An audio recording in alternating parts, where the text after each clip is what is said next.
நாங்குநேரி சம்பவம் பற்றி விஜய் அவர்கள் பேசியது வந்து சரியான கருத்து. இந்த சட்டம் ஒழுங்கு பிரச்சனையில் வந்து திமுக ஆட்சி மீது ஒரு மிகப்பெரிய ஒரு குற்றச்சாட்டு இருப்பது உண்மைதான். அதில் வந்து யாருக்கும் எந்த மாற்று கருத்தும் இருக்காதுன்னு நினைக்கிறேன். விஜய் அவர்கள் வந்து மேடைக்கு மேடை எப்போ புது டிஜிபியோ, அதாவது ஃபுல் டைம் டிஜிபி போட போகிறீங்கன்னு கேட்டுக்கிட்டே இருக்கிறாரு.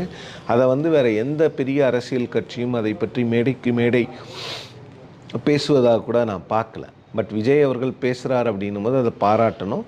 விஜய் அவர்கள் கேட்கக்கூடிய கேள்வி ரொம்ப நியாயமான கேள்வி. What prevents you from appointing a full time DGP?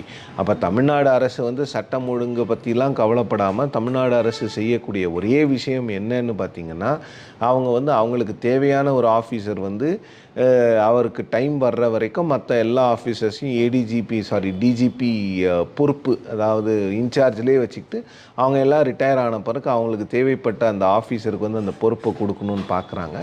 இது வந்து ஒரு கவர்மெண்ட்டுக்கு வந்து ஒரு நல்ல விஷயமா எனக்கு படலை. இந்த விவகாரத்தில் விஜய் அவர்கள் பேசுவது வந்து 100க்கு 100 சரி.